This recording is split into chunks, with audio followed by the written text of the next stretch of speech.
चलो, तो हमने लास्ट क्लास में पढ़ रहे थे इक्वेशन ऑफ लाइंस के डिफरेंट फॉर्म पढ़े थे। सारे फॉर्म पढ़ लिए हैं, सबको याद है?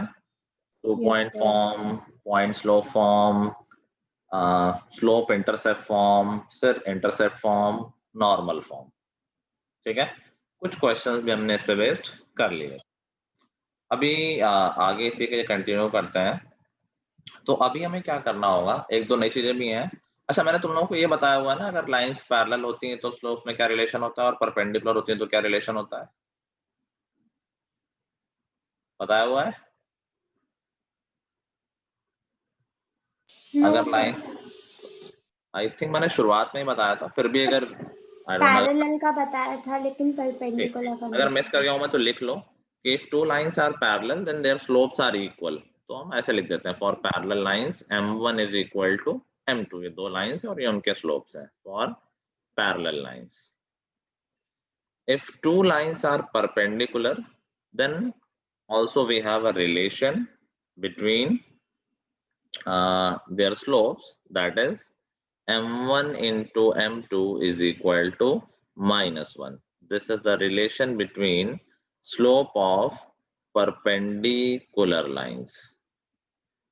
तो बेसिकली अगर हमें किसी भी लाइन का स्लोप पता है तो we can find the slope of line parallel to it and perpendicular to it. ठीक है, पैरेलल वाले में तो सेम ही हो जाएगा, उसमें तो कुछ फाइंड नहीं करना है। परपेंडिकुलर वाले में ये रिलेशन लगा देंगे, तो बेसिकली नेगेटिव रेसिप्रोकल हो जाएगा। किसी लाइन का स्लोप 5 है तो उसकी परपेंडिकुलर लाइन का स्लोप हो जाएगा -1/5। ठीक है, सर सेकंड वाला एक बार आप स्टेटमेंट रिपीट कर दीजिए। ये रिलेशन है बस between the slopes of line. अगर लाइंस पैरेलल है तो उनके स्लोप्स इक्वल होते हैं। यस सर, वो तो लिख लिया। परपेंडिकुलर का आपने क्या बोला था? लिखा तो है सामने, m1 m2 is equal to -1। Sir m1 into m2 ना? m1 into m2, m1 m2 का मतलब m1 m2 m2 ही है। ठीक है, तो कई बार क्वेश्चन क्या आ जाएगा, कई बार क्वेश्चन ऐसा आ जाएगा कि find the equation of line which is parallel to this given line and passing through this point. तो देखो उसने घुमा फिरा के बता दिया है। घुमा फिरा के क्या बता दिया है? पासिंग थ्रू दिस पॉइंट, तो एक पॉइंट बता दिया है और पैरेलल टू गिवन लाइन है। तो अगर गिवन लाइन पता है तो उसका स्लोप निकाल सकते हैं। अभी मैं सिखाऊंगा कैसे निकालते हैं। तो गिवन लाइन का अगर स्लोप मालूम चल जाएगा तो रिक्वायर्ड लाइन का इक्वल हो जाएगा। इसीलिए इस तरह से हम लाइन की इक्वेशन लिख देंगे। सेम क्वेश्चन परपेंडिकुलर मिल सकता है कि find the equation of line passing through this point and perpendicular to this line. तो फिर भी वही कहानी कि भाई पॉइंट पता है और गिवन लाइन का स्लोप हम निकाल सकते हैं, उसका एक फॉर्मूला होता है, उससे परपेंडिकुलर लाइन का स्लोप निकाल लेंगे। किसी लाइन का स्लोप पता है तो परपेंडिकुलर का स्लोप निकाल सकते हैं using m1 m2 is equal to -1. So that's how these standard questions are formed. So let's see, अब हम लाइंस के साथ और क्या कर सकते हैं, स्लोप कैसे निकाल सकते हैं, या लाइन की इक्वेशन को एक फॉर्म से दूसरे फॉर्म में कन्वर्ट कैसे करते हैं। तो सबसे पहली बात तो जो लाइन की स्टैंडर्ड इक्वेशन है जो तुम्हारे सिलेबस में भी है, that is ax plus by plus c is equal to 0. This is the standard equation of line. वैसे तुम्हारे क्लास 9th में ये a स्मॉल होता है, अभी जब बड़ी क्लास में होगा तो कैपिटल लिख देते हैं। वैसे तो ये सब नेम ही है, रिप्रेजेंटेशन, उससे कोई फर्क नहीं पड़ता है। तो ax plus by plus c is equal to 0. This is the standard equation of line. ये हम लिखते ही रहते हैं, कुछ नया नहीं है इसमें, बस ये जनरल फॉर्म लिख दिया। जैसे मैं लिख दूं 2x plus 3y minus 7 is equal to 0. This is a standard equation of a line. इस लाइन में a की वैल्यू 2 हो गई, b की वैल्यू 3 हो गई और c की वैल्यू -7। माइनस नहीं भूलना है, ठीक है। अब देखो एक स्टैंडर्ड लाइन को डिफरेंट फॉर्म में चेंज कैसे कर सकते हैं। तो ये हो गया जनरल फॉर्म, इसको हम बोलते हैं जनरल फॉर्म।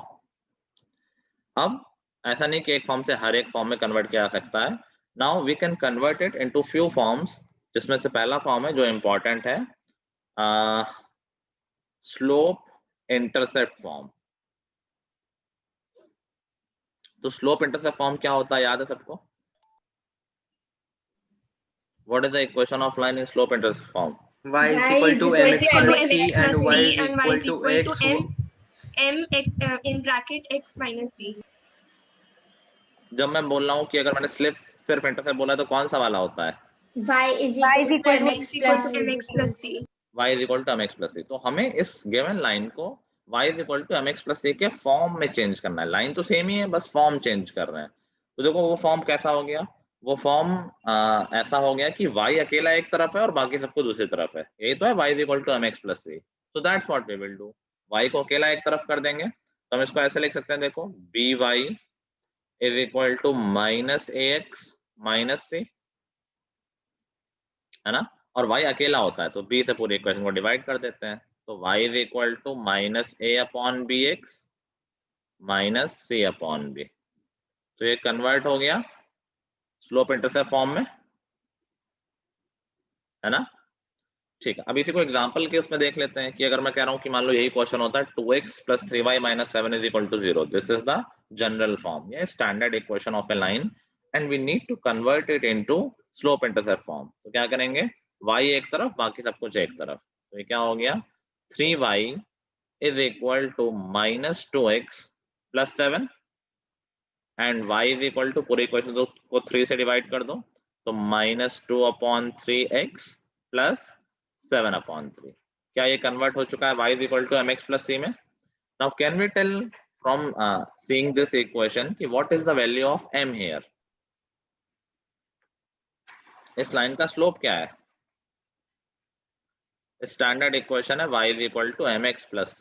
अब दोनों को कंपेयर करके बता सकते हैं कि m की वैल्यू क्या है ऊपर वाली लाइन में, -2 by 3 और c की वैल्यू क्या है, 7/3। Very good. अब देखो यहाँ से हमें एक फॉर्मूला भी मिल गया कि यार देखो, जो हम ये तो मैंने एग्जांपल दिया है, जो राइट साइड में लिखा है लेफ्ट हैंड साइड में एक फॉर्मूला टाइप से बना हुआ है कि इस तरह से चेंज करेंगे, ये स्टेप्स हैं। देखो ये हमेशा यही स्टेप फॉलो होंगे, तो क्या ये हमेशा m आ जाएगा जो भी x के साथ में है, which is minus a upon b। तो m का एक और फॉर्मूला आ गया कि अगर हम लाइन की इक्वेशन हमारे पास है, we can directly tell the slope of line by using this formula, slope is equal to minus a upon b। समझ गए बात? तो कभी लिखना नहीं, ओरली बोलना बस। भाई एक लाइन है x plus 7y is equal to 9, इसका स्लोप क्या है? What is the slope of this line? 1 -1/7 -1/7। Slope का फॉर्मूला क्या आया है, minus a upon b। a की वैल्यू 1 है और b की वैल्यू 7 है, तो -1/7। 3x plus 4y is equal to 10। Slope of the line -3/4 -3/4, as simple as that। समझ गए सब लोग? ठीक है, तो हमने दो चीजें सीख ली। एक तो हमने फॉर्मूला सीख लिया है कि how to find slope of the line from the general form. दूसरा कि कैसे स्लोप इंटरसेप्ट फॉर्म में कन्वर्ट करना है, y एक तरफ बाकी सब कुछ एक तरफ। और अगर पूछा जाए कि भाई अब बताओ y इंटरसेप्ट क्या है, तो यही तो है y इंटरसेप्ट, c यही तो होता है 7/3। ठीक है,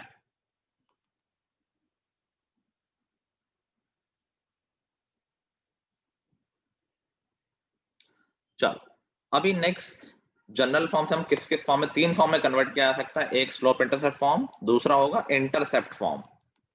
अगर हमें किसी लाइन को इंटरसेप्ट फॉर्म में कन्वर्ट करना है तो हम क्या करेंगे, तो इंटरसेप्ट फॉर्म क्या होता है, याद है सबको? x by a plus b y by b is equal to 1।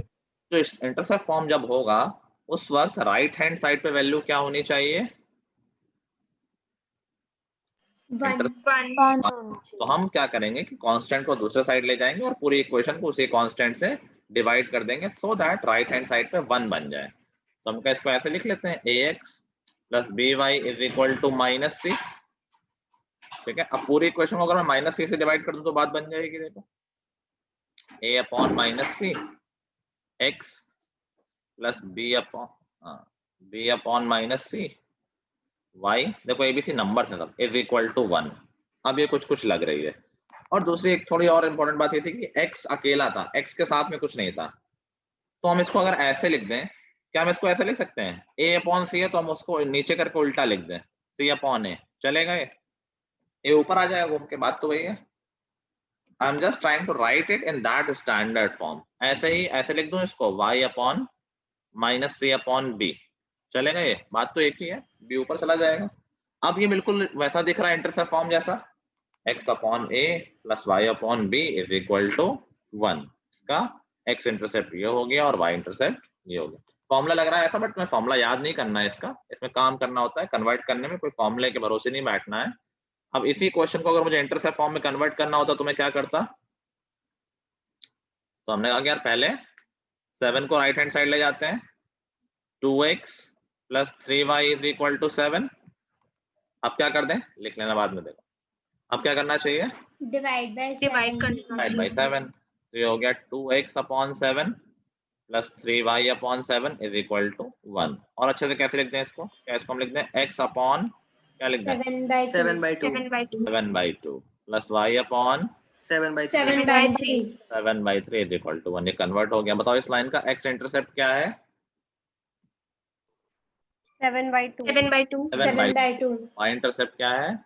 7 by 7 7 by by 3 3 7 very good.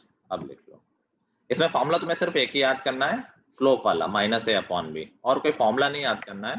ये तो बस मैंने फॉर्मूले बना के दिखा दिए हैं। If you don't want to write it, don't write it, just write the example, that will also tell you the method. Slope intercept form में y को अकेला कर देना है, इंटरसेप्ट फॉर्म में राइट हैंड साइड पे 1 लेके आना है। ये सात्विक आ गया आज। सात्विक तुम्हें तो कुछ समझ में आ नहीं रहा होगा, ये तो प्रीवियस क्लासेस से रिलेटेड है। हाँ यस सर। तो if you want you may leave the class and see the recording, so कि तुम्हारे बिल्कुल भी समझ में नहीं आएगा जब तक तुम्हें पिछला नहीं आता है, ठीक है? अगर टाइम वेस्ट हो रहा हो तो अपना चले जाओ, कुछ और पढ़ लो या रिकॉर्डिंग देख लो, इट्स योर चॉइस। तुम्हें रुकना हो तो रुको, मैं ऐसा जबरदस्ती नहीं कर रहा हूँ। सेकंड थिंग, मैं इस क्लास को थोड़ा लंबा ले लूंगा, तो कल की क्लास हमारी आज ही हो जाएगी, ठीक है? मंडे क्लास संडे करनी थी ना, मैं आज ही इसको 1.5 आवर की क्लास कर लेंगे, तो तुम भी कल थोड़ा रिलैक्स हो जाओगे, अपना ये सब कुछ खत्म भी हो जाएगा, ठीक है?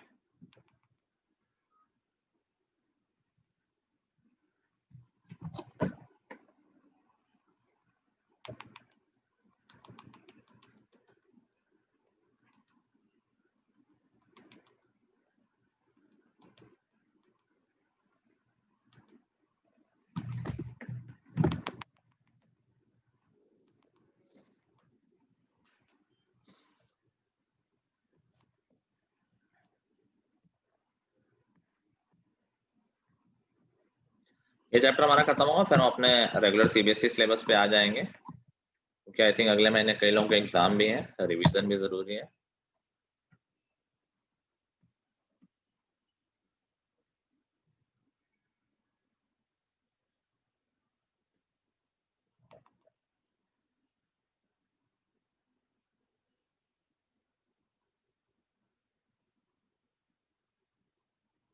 ये ऑर्डर चला गया क्या, शक्ल दिखा के? वेरी नाइस, सीख रहा है, आ गया फिर। और जस्ट तुम्हें तो कुछ समझ में आ नहीं रहा होगा, पिछली क्लासेस तुमने देखी हैं? सर अभी देखनी है, मैं नानी के यहाँ था इसलिए मैं नहीं देख पाया, वहाँ पर नेट कुछ भी अच्छा समझ में नहीं आ रहा होगा ना? सर बहुत थोड़ा थोड़ा आ रहा है। If you want you may leave and see the recording, if sir you मैं वांट, बाद में देख लूंगा। ठीक है?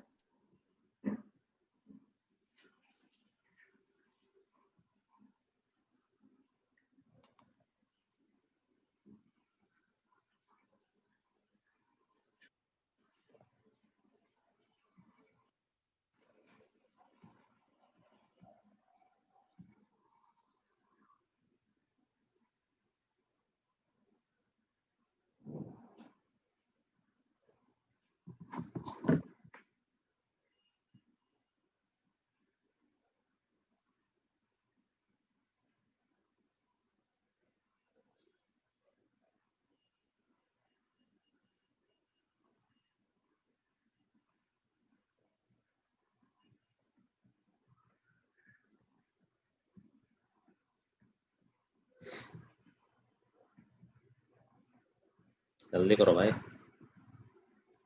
अच्छा आराम से करो, फिर साथ साथ करते रहोगे।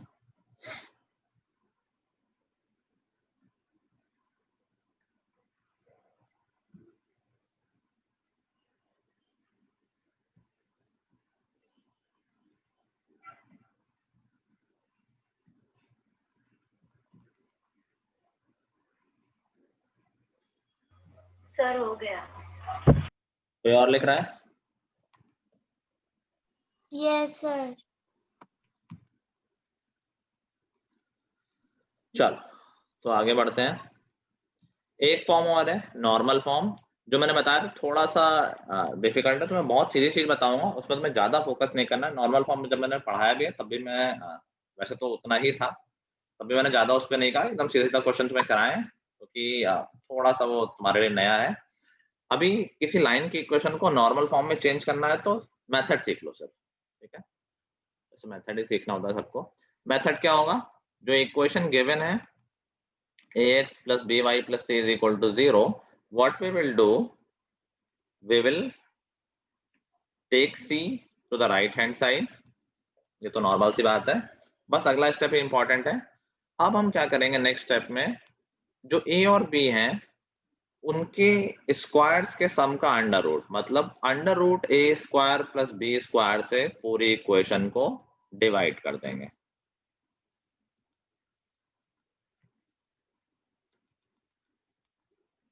ठीक है?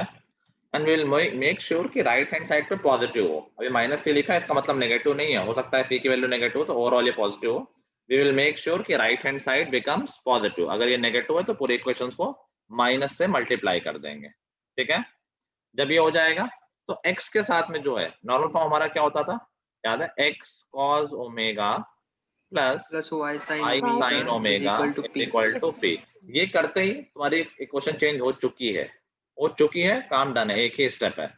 इस जैसे तुमने किया तो जो x के साथ में है वही cos ओमेगा बन जाएगा, ठीक है? This will be nothing but cos omega. जो y के साथ में है पूरा, वो पूरा क्या बन जाएगा? sin omega. और जो राइट हैंड साइड में है वो बन जाएगा p, ठीक है? एग्जांपल करके मैं दिखाता हूँ। मान लो हमारी लाइन थी 2x, थोड़ा अच्छा कर देता हूँ, 3x plus 4y plus 10 is equal to 0, ठीक है? पहला स्टेप, राइट हैंड साइड में ले जाओ कांस्टेंट को, ये हो गया -10।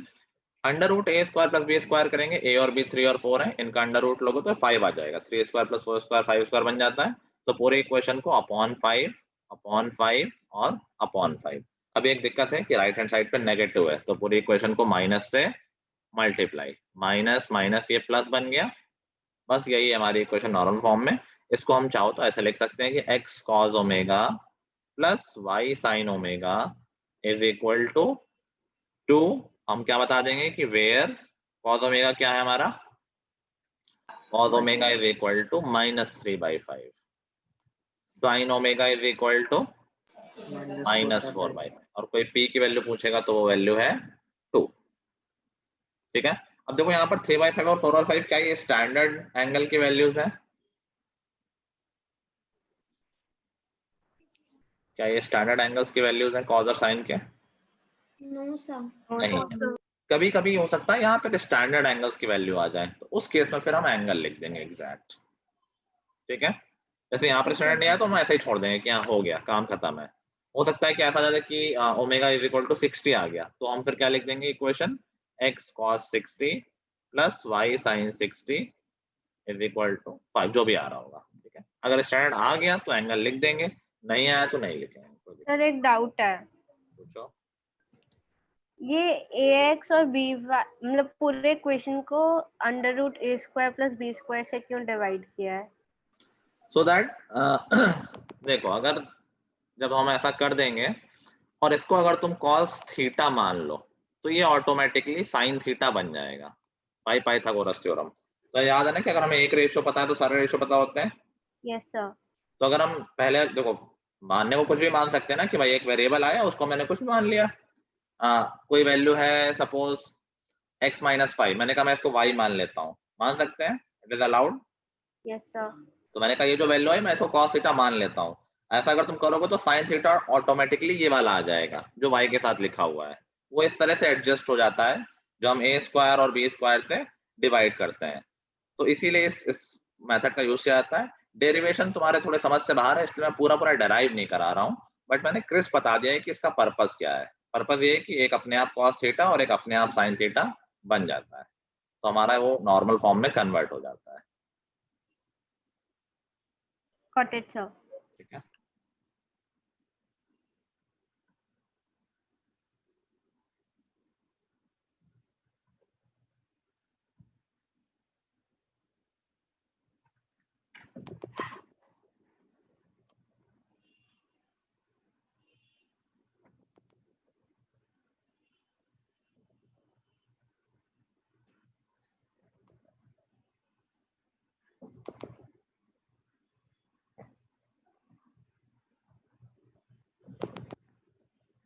इसमें एक ही इसका सबसे छोटा वैसे यही है टेक्निकली देखा जाए तो, अंडर रूट ए स्क्वायर प्लस बी स्क्वायर से डिवाइड करो, आरएचएस को पॉजिटिव बना दो, खत्म हो गया काम।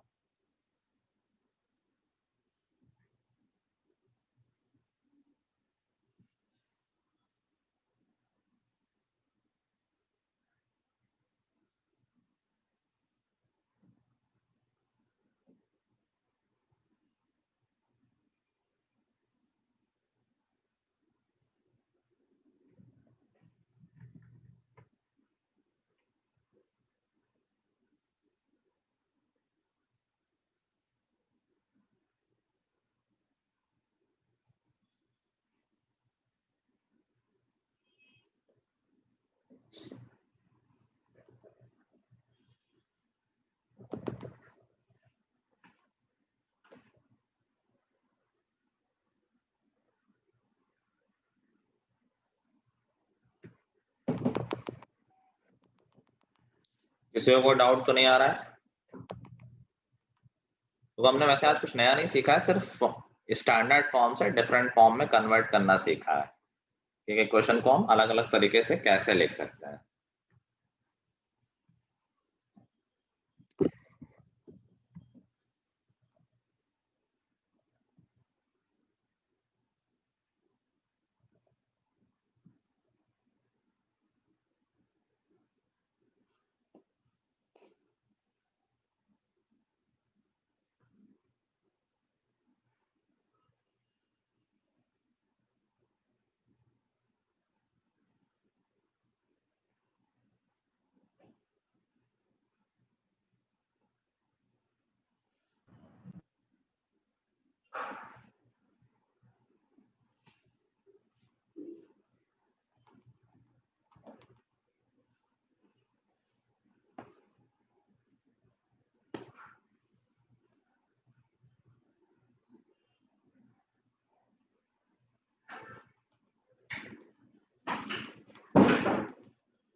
ये ऑलमोस्ट सारे लोग आ गए हैं। ऑलमोस्ट आधे लोग दिख भी नहीं रहे।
कितने लिखोगे भाई? सर लिख लिया। बता भी दो। चलो मैं एक बहुत छोटा सा क्वेश्चन दे रहा हूँ, सब लोग जल्दी से कर लो। एक स्टैंडर्ड एक क्वेश्चन लिखी हुई है, एक लाइन की इक्वेशन लिखी है स्टैंडर्ड फॉर्म में, convert it into all three form, slope intercept form, intercept form and normal form. बहुत ही इजी क्वेश्चन है।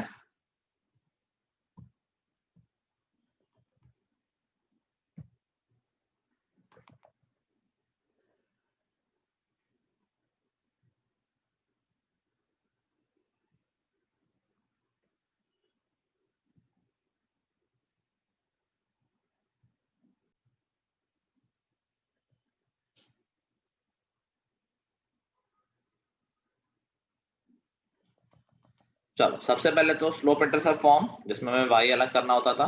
बताओ प्रथम क्या है स्लोप इंटरसेप्ट फॉर्म?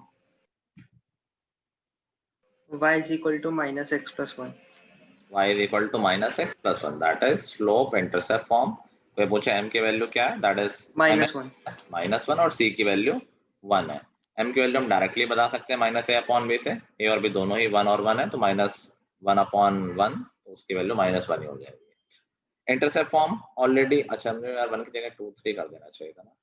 तो x + y = 1, हमें राइट में 1 लाना होता था, ऑलरेडी है वहां पर। फिर भी अगर थोड़ा और दिखाना है तो ऐसे लिख सकते हैं, this is intercept form. Upon में 1 नहीं लिखोगे तब भी चल जाएगा। तो इसका x इंटरसेप्ट भी 1 है और y इंटरसेप्ट भी 1 है। थर्ड है नॉर्मल फॉर्म। विदुषी क्या है नॉर्मल फॉर्म? अच्छा नहीं, तो गलत हो गया था। वानिका क्या है normal form? Sir x + y = 1। Normal form हो गया वो। √a² + b² से कौन डिवाइड करेगा? a और b 1 है, तो √a² + b² √2 नहीं हो जाएगा? √2। Yes sir. तो ये x/√2 + y/√2 = 1/√2। देखो कहीं कोई स्टैंडर्ड एंगल तो नहीं है।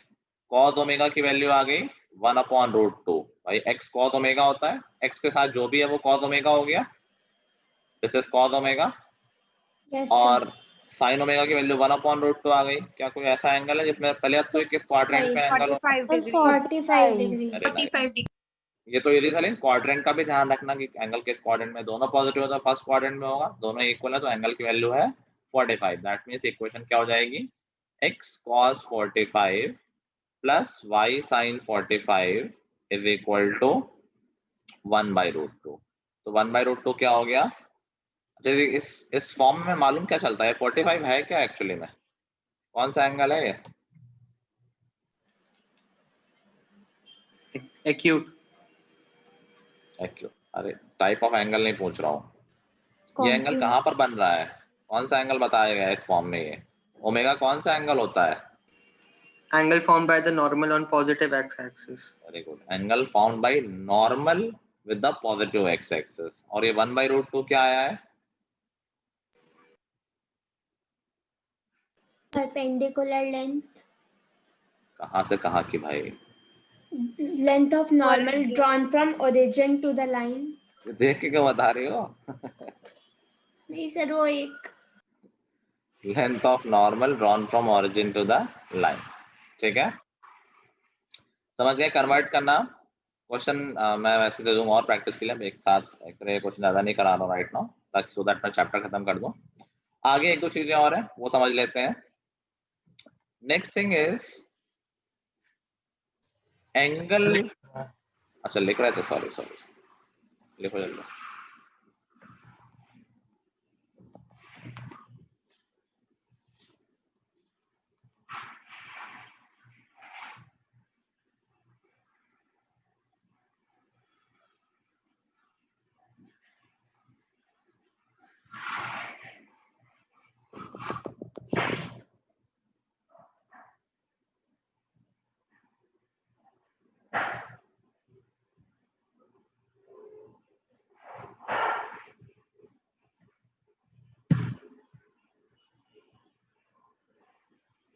चल लिख लिया। Next thing is angle between two lines. वो कैसे निकाल सकते हैं? एंगल बिटवीन टू लाइंस, थोड़ा सा फॉर्मूला याद करना पड़ेगा तुम्हें। ठीक है, अच्छा एक बात समझो, जब एंगल दो लाइन जब इंटरसेक्ट करती हैं तो उनके बीच में कितने एंगल बनते हैं?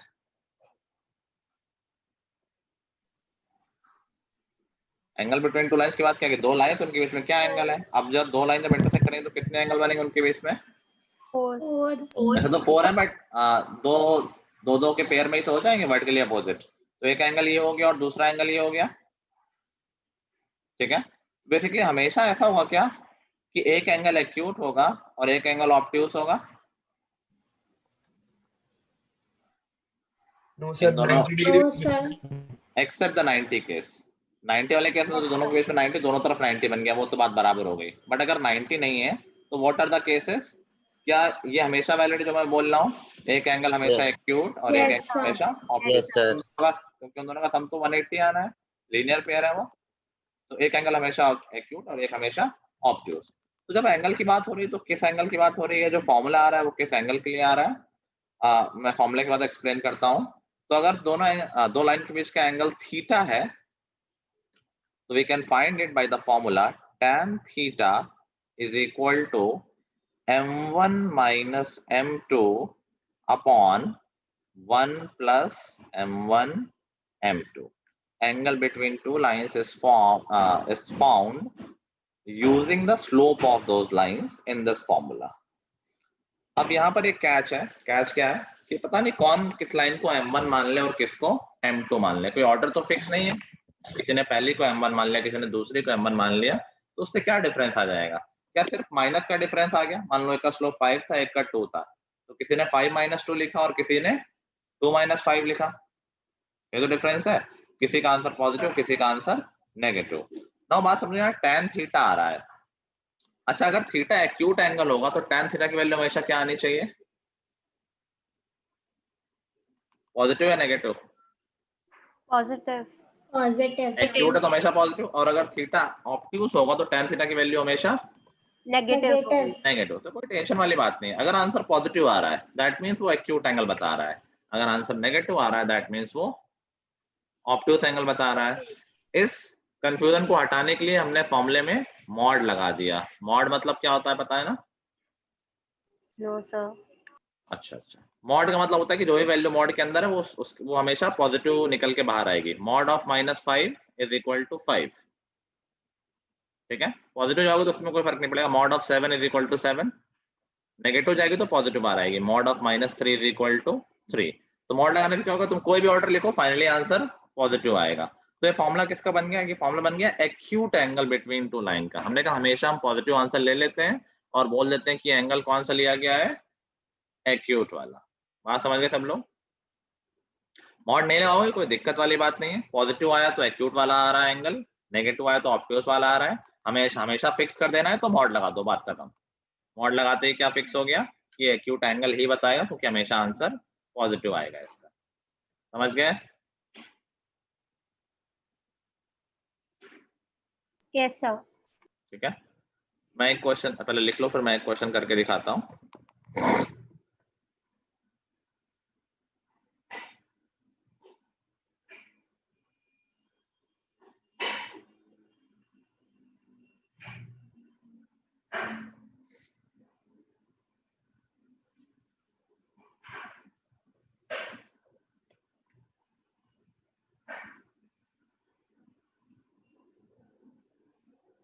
सर ट्रिग्नोमेट्री का टेस्ट होगा क्या वापस से? यार भाई स्कूल एग्जाम के चक्कर में मैं थोड़ा फाउंडेशन पे ब्रेक लगाना चाह रहा था। टाइम मिलेगा तो करेंगे, I am not sure about it. Alright sir.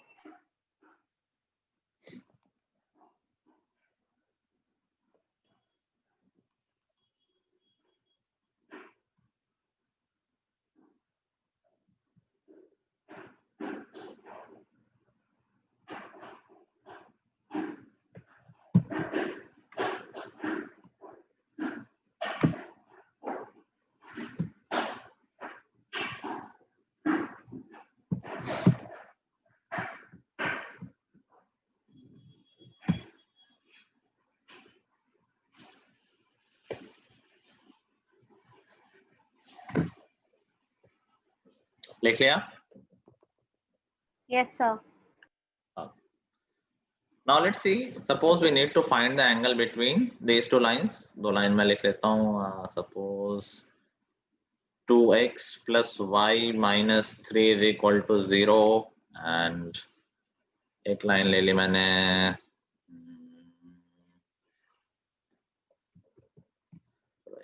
8x plus 2y plus 7 is equal to 0. Now to find the angle between two lines, I need the slope of those two lines. तो क्या हम इसका slope निकाल सकते हैं directly? Orally मिल जाएगा. पहले line का स्लोप कितना हो गया? इसको माइनस कर. पहले लाइन का स्लोप क्या हो गया? -2 -2. और दूसरी लाइन का -4 4 +4 होगा. मैंने नीचे माइनस कर दिया है. ठीक है. अब कैलकुलेशन थोड़ा इजी रहा है. मैं दूसरे पॉजिटिव वाले को m1 मान लेता हूँ और नेगेटिव वाले को m2. कोई फर्क नहीं, कोई भी कुछ मान लो. तो एंगल बिटवीन टू लाइंस क्या आ गया? tan theta is equal to m1 minus m2 upon 1 plus m1 m2, that is -2 into 4. तो क्या हो गया? 4 माइनस -2 तो 6 हो गया, अपॉन 1 माइनस 8 हो गया 7, -1 बेसिकली. तो tan थीटा की वैल्यू क्या आ गई? -6 अपॉन 7. मॉड लगा लेते हैं. मॉड फॉर्मूले का पार्ट है, ध्यान रखना. तो बेसिकली tan थीटा की वैल्यू क्या आ गई है? 6 अपॉन 7. ठीक है. अब अगर ये स्टैंडर्ड वैल्यू होती तो हम एग्जैक्ट एंगल बता देते हैं. स्टैंडर्ड नहीं है तो कोई बात नहीं, ऐसे छोड़ देंगे कि थीटा उनके बीच का एंगल है और थीटा के बारे में हम क्या कह सकते हैं कि वो ऐसा एंगल है कि उसका tan है 6 अपॉन 7. मैंने फॉर्मूले में मॉड पूरे में नहीं बनाया, पूरे में मॉड है ये. जो भी वैल्यू है उसको पॉजिटिव कर देना बस. ठीक है.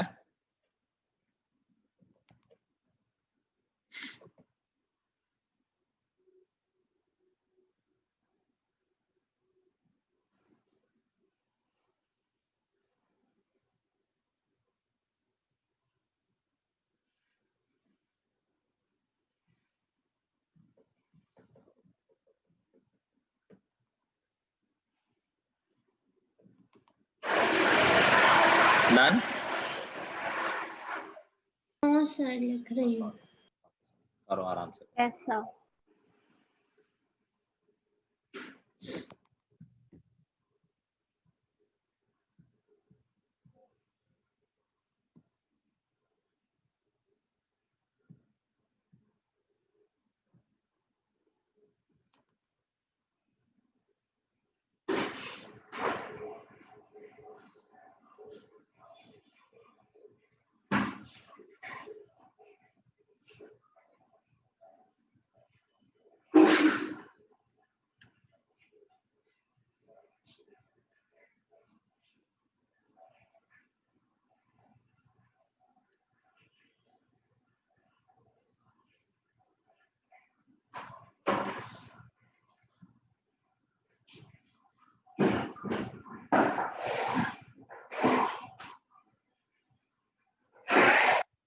Sir done. Okay. Sir 1 minute sir, इससे पीछे वाला दिखा देना. ओके.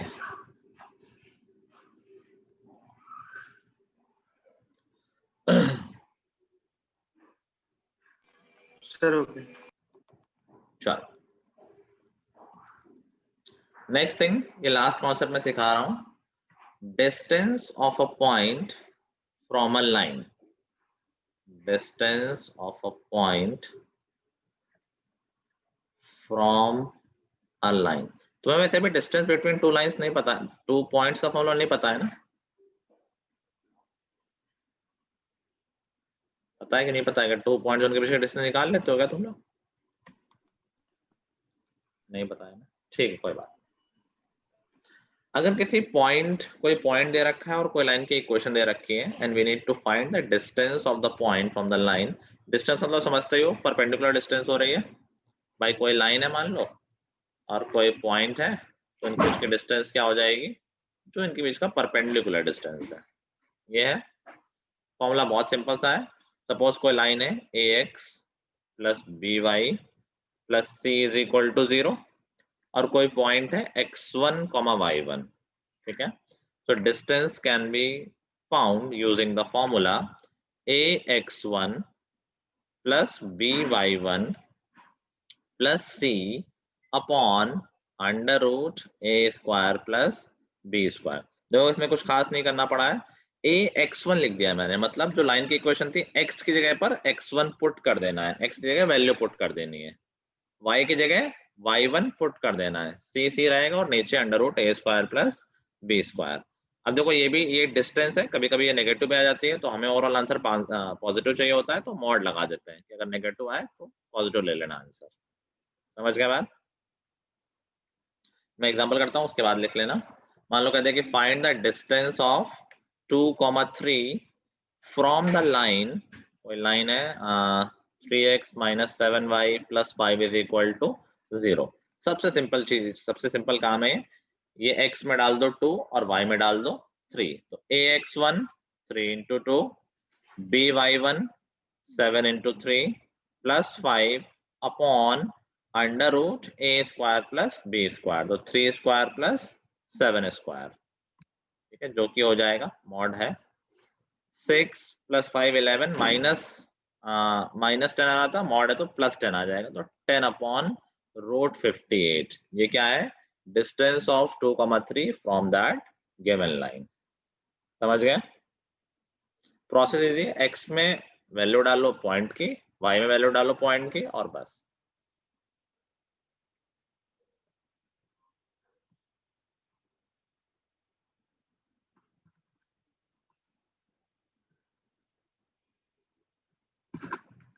अब देखो जैसे इन सबके डेरिवेशन थोड़े लंबे हैं, प्लस ये कहीं पूछे नहीं जाएंगे, तो ऐसा नहीं कि हम ये पढ़ रहे हैं और हमें दोबारा जाके पढ़ना है, दोबारा तुम्हें नहीं पढ़ना है, तुम्हें ये आता है, दैट इज सफिशिएंट।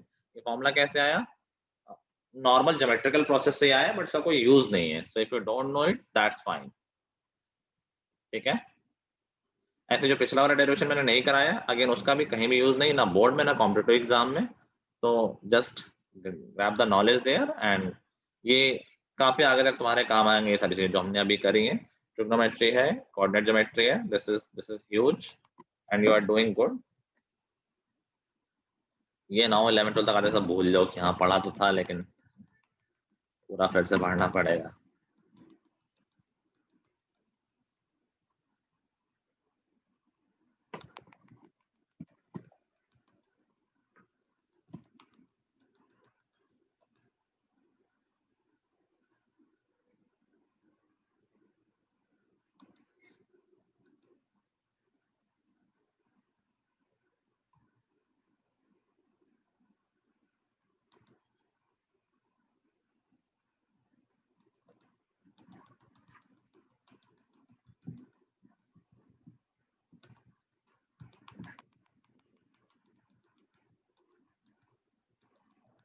सर ऊपर तो वैल्यू -10 थी, तो हमने 10 क्यों लिखी है?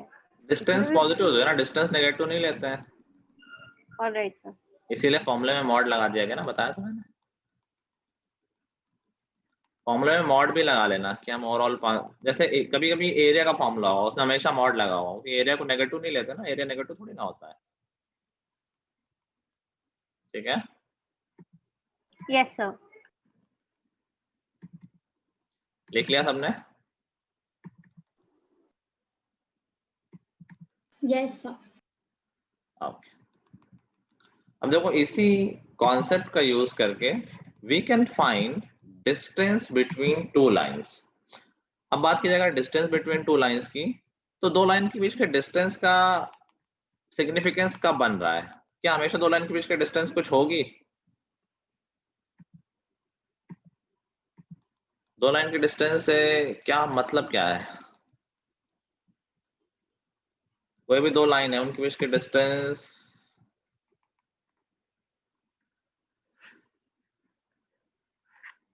क्या दो लाइन के बीच के डिस्टेंस की बात किया तो क्या बोलोगे? तो किसी एक पर्टिकुलर पॉइंट से दूसरी लाइन पे perpendicular. Okay, that can be one question, अगर एक पर्टिकुलर पॉइंट मेंशन कर दिया जाए। अगर मेंशन नहीं किया गया तो डिस्टेंस बिटवीन द लाइंस का सिग्निफिकेंस तभी है जब वो लाइन पैरेलल हो, अदरवाइज तो इंटरसेक्ट कर रही है, डिस्टेंस तो है ही नहीं, कुछ जीरो डिस्टेंस हो गई यहाँ पर।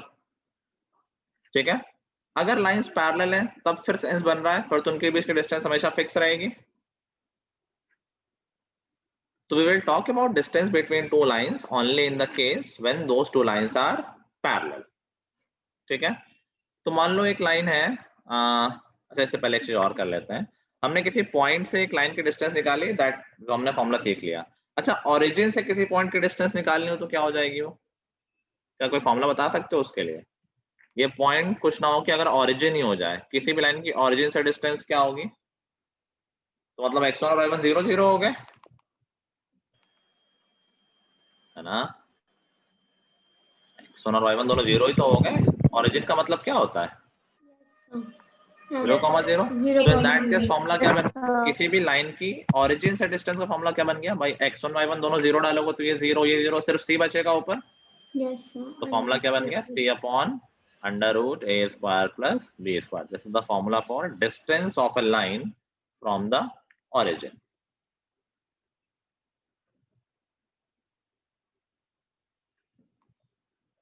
ठीक है? The distance of a line from the origin as in कि उसका perpendicular. हाँ ऑफ कोर्स, ओरिजिन से परपेंडिकुलर खींचेंगे, जो डिस्टेंस आएगी वो होगी। ओरिजिन भी तो एक पॉइंट है ना, इसी का एक स्पेशल केस हो गया बस। x1 y1 जहाँ 0,0 हो जाए वो स्पेशल केस बन गया इसका।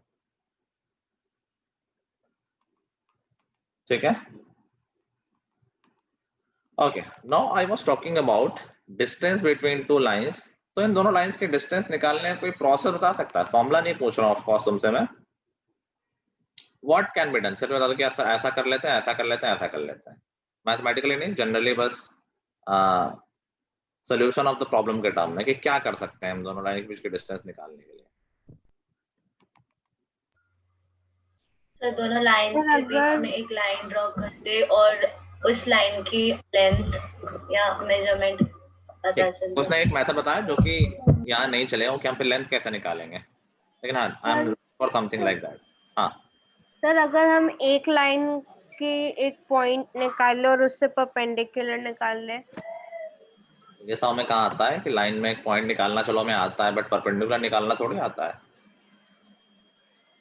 सर बेसिकली जो distance from a point to a line जो आपने अभी बताया, हाँ उसी को यूज करें और एक लाइन पे एक पॉइंट निकाल ले।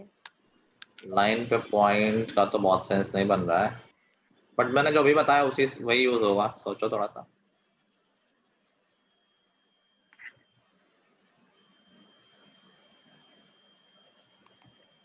क्या मैं दोनों लाइनों की डिस्टेंस ओरिजिन से निकाल सकता हूँ?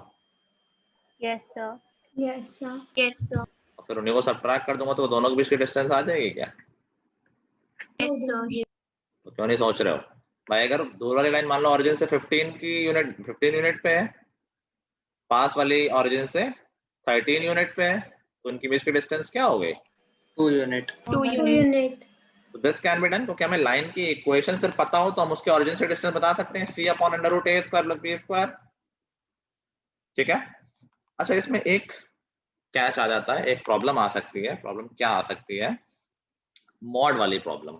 हम लोग मॉड यूज करते हैं, तो देखो मॉड यूज क्यों करना पड़ता है? क्योंकि मेरा बताया था कभी आंसर पॉजिटिव आता है और कभी आंसर नेगेटिव आता है, लेकिन हम डिस्टेंस को नेगेटिव नहीं लेते, इसलिए हमेशा मॉड ले लेते हैं।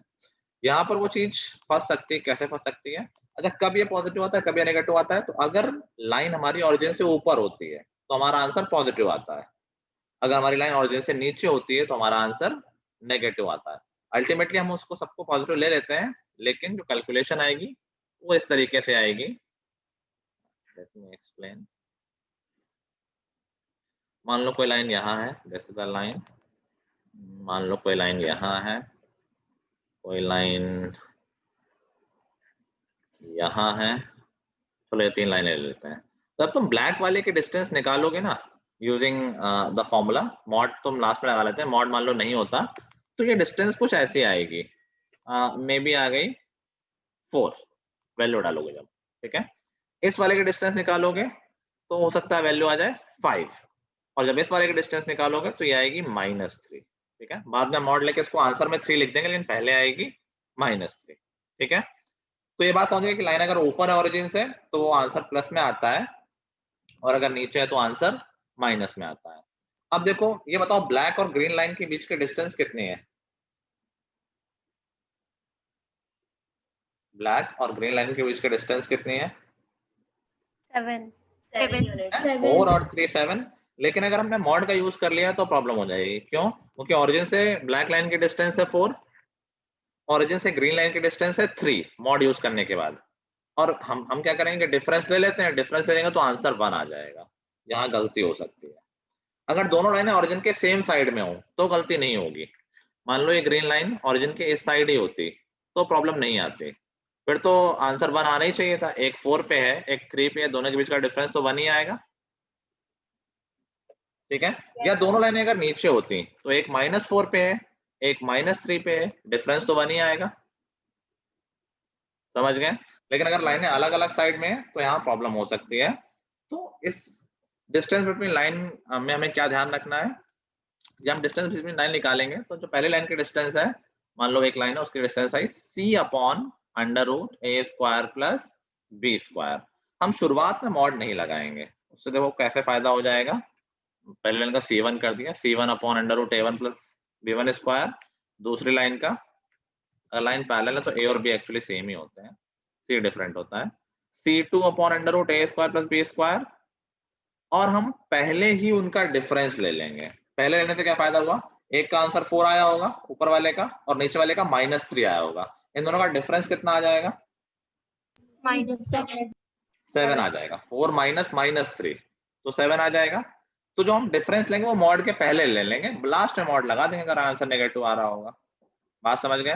तुम्हारा जो फॉर्मूला बना डिस्टेंस बिटवीन टू लाइंस का, distance between two lines, that will be c1 minus c2, हमने पहले ही डिफरेंस ले लिया है, अपॉन √a² प्लस b², और मॉड लास्ट में लगा दिया। ठीक है, तो तुम सिर्फ फॉर्मूला याद रखोगे तो ये सब सोचने की जरूरत नहीं। मैंने पूरा डिटेल में समझाया है कि क्यों हो रहा है और कैसे हो रहा है, और ज्यादा डिटेल में नहीं जाना। तुम सब फॉर्मूला भी याद कर लो तो कोई दिक्कत नहीं है। डिस्टेंस बिटवीन, आप वो वाला फॉर्मूला दिखा सकते हो please, distance of a line from the origin, वो मैं लिख नहीं पाई थी। बस c/√a² प्लस b², उसमें कुछ है तो ये। Alright sir. बात समझ गए सब लोग? डिस्टेंस बिटवीन टू लाइंस का formula c1 minus c2 upon √a² plus b²।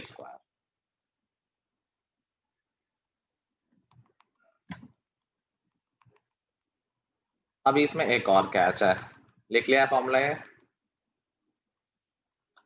एक और कैच क्या है देखो, एक लाइन है 2x plus 3y is equal to 5, एक लाइन है 4x plus 6y is equal to 7, एक लाइन है 10x plus 15y is equal to suppose 18।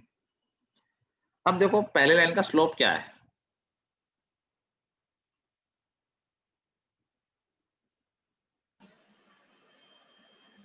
वो 3/2 हाँ -2/3। दूसरी लाइन का -4/6। तो क्या हो जाएगा, -2/3। थर्ड लाइन का -2/3। तो basically these all three lines are parallel lines. Basically अगर a और b सेम रेशियो में होंगे तो लाइंस पैरेलल ही होंगी। भाई दो पैरेलल लाइन कैसी होती हैं, उनका स्लोप सेम होता है। एक्चुअली मान लो एक लाइन ये थी और दूसरी लाइन थी 2x plus 3y is equal to 8। ठीक है, ये दिख रहा है सबको पैरेलल होंगे, 2 और 3 दोनों में स्लोप सेम दिख रहा है। कोई इस लाइन को क्या ऐसे नहीं लिख सकता है 4x plus 6y is equal to 16, same ही लाइन तो है, पूरे इक्वेशन को 2 से मल्टीप्लाई कर दिया। कोई इस लाइन को ऐसे लिख दे कि 10x plus 15y is equal to 40। तो पैरेलल लाइंस के कोफिशिएंट a और b सेम ही हो एग्जैक्टली जरूरी नहीं है, हो सकता है वो प्रोपोर्शन में हो। ठीक है, लेकिन अभी हमने जो फॉर्मूला लिखा उसमें क्या था, हमने तो लिखा था a² अपॉन b²। अगर अलग अलग हो गए तो प्रॉब्लम आ गई। हम a में कौन सी वैल्यू डालें, पहले लाइन की या दूसरी लाइन की? तो इस प्रॉब्लम को सॉल्व करने के लिए हम क्या करेंगे, हम पहले ही लाइन की इक्वेशन चेंज कर लेंगे। अगर a और b सेम नहीं है तो पहले हम सेम बना लेंगे, उसके बाद फॉर्मूला लगाएंगे। मतलब क्या है इसका, मैं 2 एग्जांपल करता हूं कि मान लो मैं डिस्टेंस बिटवीन लाइंस निकालनी है, x plus 2y is equal to 5 और x plus 2y is equal to 13। इसमें तो कोई इशू नहीं, a भी सेम है। डिस्टेंस बिटवीन टू लाइंस क्या हो जाएगा, अब देखो c1 माइनस c2 करना है, तुम c को इधर लेके -5 माइनस 13 लिखो या उधर ही रखे रहो, डिफरेंस ही निकालना है, उससे फर्क नहीं पड़ेगा। तो डिस्टेंस क्या आ जाएगी 13 minus 5 upon √a² plus b², जो कि हो गया 8 अपॉन √5। ठीक है, डायरेक्ट है। कोई कहेगा नहीं c यहाँ होता है एक्चुअली में, हाँ सही कह रहा हूँ, c लेफ्ट, जब हम लेफ्ट साइड लेके आते हैं नंबर तभी तो c बोलते हैं उसको। तो c की वैल्यू -5 और c1 की वैल्यू -5 और c2 की वैल्यू -13 होनी चाहिए। वैसे भी करोगे, मैं कह रहा हूँ राइट रखो लेफ्ट रखो, इसमें कोई डिफरेंस नहीं आने वाला है, क्योंकि अल्टीमेटली हमें सब्ट्रैक्ट ही करना है, दोनों पॉजिटिव नंबर हो दोनों नेगेटिव नंबर हो, नेट रिजल्ट सेम आएगा। ठीक है, दूसरा एग्जांपल, लाइंस अभी भी पैरेलल है लेकिन थोड़ा सा 2x plus y is equal to 8, 4x plus 2y is equal to 14। अभी डिस्टेंस बिटवीन टू लाइन निकालनी है। पहली बात तो क्या है, लाइंस पैरेलल है? Yes sir. दोनों का स्लोप है -2, ये लाइन पैरेलल है। तो हम पहला काम क्या करेंगे कि दोनों ही कोफिशिएंट सेम बनाएंगे। तो क्या मैं इसमें 2 से मल्टीप्लाई कर दूं तो ये कोफिशिएंट सेम बन जाएंगे। 4x plus 2y is equal to 16। अब ठीक है, अब हमारे लिए एकदम स्टैंडर्ड है, हमें अब कोई दिक्कत नहीं, a और b 4 और 2 हो गए, लगा दो फॉर्मूला। तो डिस्टेंस क्या हो गई, c1 minus c2, 16 minus 14 2 upon under root 4 square plus 2 square. ठीक है, ये गलती बहुत ज्यादा होती है कोफिशिएंट वाली, जल्दी जल्दी ध्यान नहीं देते, जो पहले क्वेश्चन दिख रही होती है उसी के हिसाब से a और b हम डाल देते हैं। ध्यान रखना है, पहले हमें कोफिशिएंट सेम बनाना है, then we will apply the formula. ठीक है, नोट कर लो। एंगल बिटवीन टू लाइंस, बिल्कुल नई चीज सीखी है। Distance of a point from a line, उसी का एक सब केस था, distance of origin from a line and distance between two lines. Worksheet से क्वेश्चन नंबर 2, क्वेश्चन नंबर 7 और क्वेश्चन नंबर 15 कर लो, आज के कॉन्सेप्ट पे ही बेस्ड है। सर मैं 1 मिनट फोन लेके आ रही। क्या लेके आ रही? अच्छा फोन, हाँ ले आओ। क्वेश्चन नंबर 2 आंसर बोलो पहले, जिसका भी आया आंसर। सर 5/4। 5/4, बाकी लोगों का 5/4 कहाँ से, तो चेक करना था। सर 9 आया मेरा, 9 आया। कैसा है, 9 है? नो है। चेक करना है कि अगर जो दो लाइन है एक दूसरे के परपेंडिकुलर हैं या नहीं है। लेट्स सी, पहली लाइन है y is equal to 2x minus 3। क्या मैं तुरंत देखते बता सकता हूँ ये लाइन, इस लाइन का स्लोप क्या है? Yes sir. क्या है इस लाइन का स्लोप? -2 ये तो ऑलरेडी उस फॉर्म में है, y is equal to mx plus c। m की वैल्यू नहीं दिख रही है? 2। अगर माइनस a अपॉन b लगा रहे हो तो a और b में सब सेम साइड में होते हैं ना, तो y को फिर एक साइड लेके आओ, तो -y होना चाहिए वो। ठीक है, माइनस a अपॉन b से कोई इशू नहीं है, बट उसमें x और y सेम साइड ही तो होते हैं। तो फिर इक्वेशन को इस तरह से लिखो, 2x minus y minus 3 is equal to 0। In that case slope 2 ही आएगा। ठीक है, सेकंड लाइन है हमारी 3x plus 6y minus 8 is equal to 0। इसका स्लोप क्या हो जाएगा? -1/2। -1/2। अब देखो परपेंडिकुलर अगर होंगे तो m1 m2 की वैल्यू क्या आनी चाहिए? -1। -1। क्या आ रही है m1 m2 की वैल्यू -1? Yes sir. आ रही है। आ तो रही वानिका, क्यों सारे ला रही हो? हाँ के लिए। ये कैसा हाँ सर है? चलो, तो m1 m2 -1 आ रहा है, that means these two lines are perpendicular to each other। ठीक है, सर वो गलती से मैंने tan थीटा निकाल दिया था। तब भी tan थीटा में फिर थीटा 90 आना चाहिए था। परपेंडिकुलर है ना, तो नीचे 0 आना चाहिए था। tan 90 1/0 होता है ना, अनडिफाइंड, तो उस केस में तुम्हारा नीचे 0 आना चाहिए था, कुछ गलती हो गई होगी।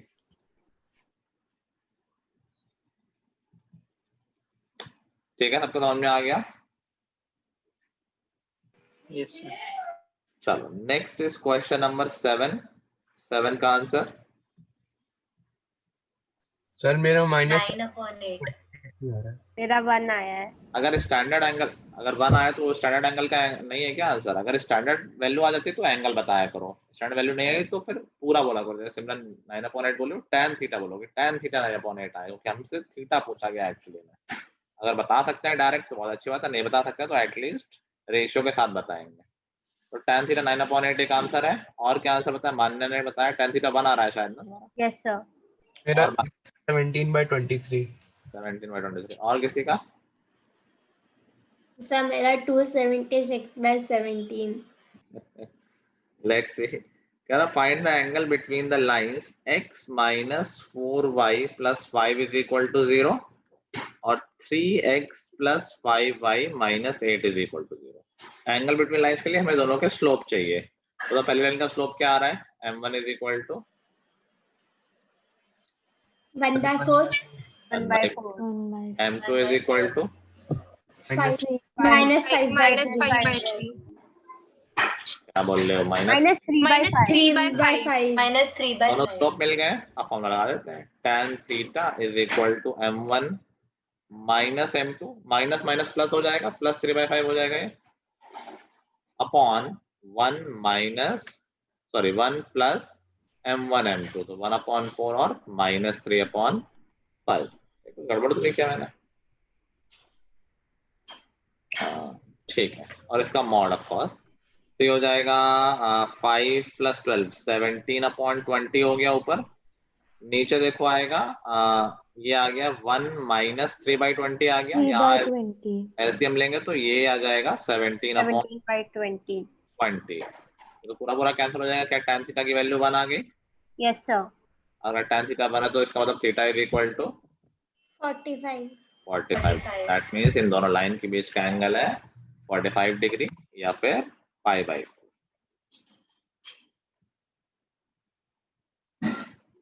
कोई सबसे calculation mistake? yes sir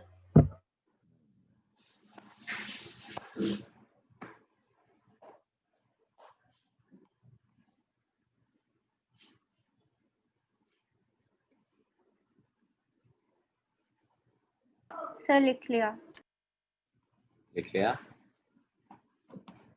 sir हाँ अभी 1 माइनस 3/20 निकाला है सर, उसमें मतलब 1 तो प्लस करना था ना, तो अगर हम 1 का और माइनस 3/20 का एलसीएम लें तो 1 जो हो जाता है वो आता है 20/20, तो वो नीचे हो जाएगा माइनस 23/20। क्यों भाई? 20/20 माइनस 3 17 आएगा ना, 20/20 माइनस 3/20 हो गया ना। अच्छा ठीक है।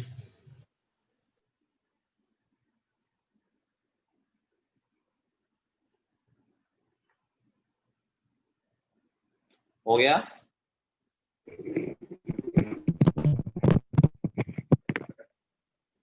किसी को डाउट तो नहीं कुछ? चलो आई थिंक नेक्स्ट में जाते हैं क्वेश्चन नंबर 15। बताओ 15 का आंसर।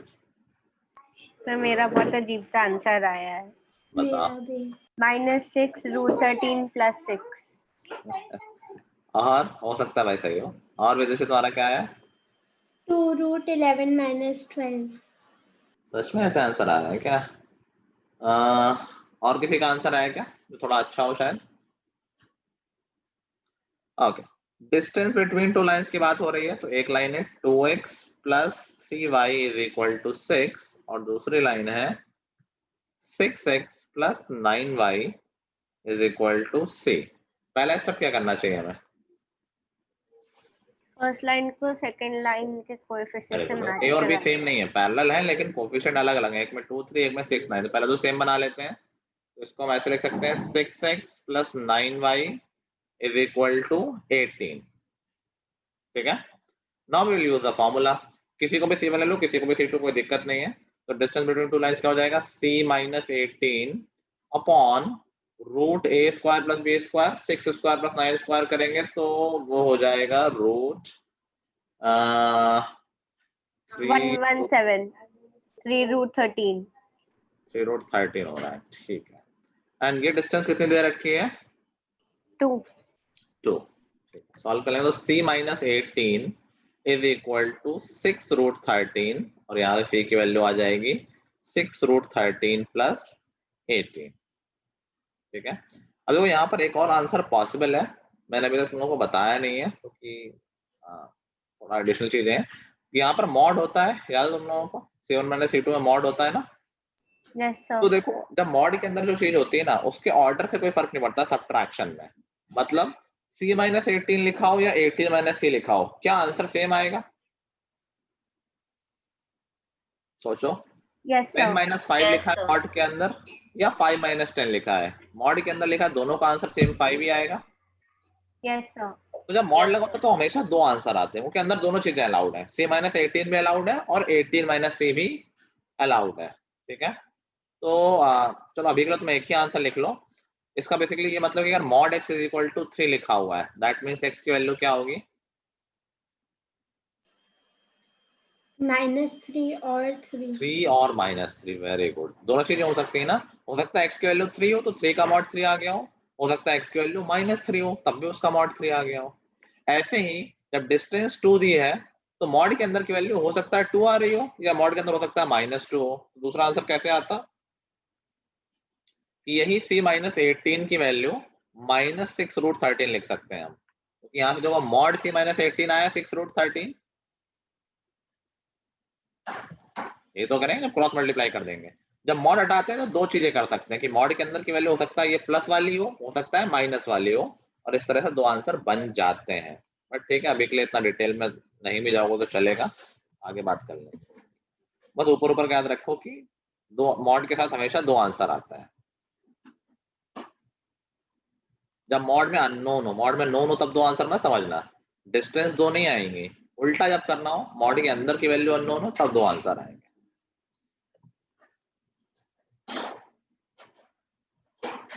ठीक है, यस सर। Yes, sir.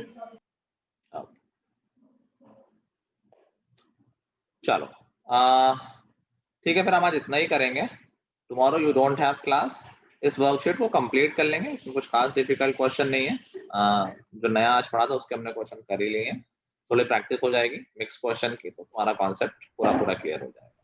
ठीक है, 15 क्वेश्चन थे, 3 हमने ऑलरेडी कर लिया, जरा ऑनली 12 क्वेश्चंस लेफ्ट, वो कर लेना। तो नेक्स्ट क्लास में इसके डाउट करने के बाद हम नया टॉपिक स्टार्ट कर लेंगे, प्रोबेबिलिटी खत्म कर लेंगे हम। ठीक है, आज के लिए इतना ही guys, till the next time. Thank you sir. Thank you, sir. Thank you, Thank you, sir. sir. Thank you, sir.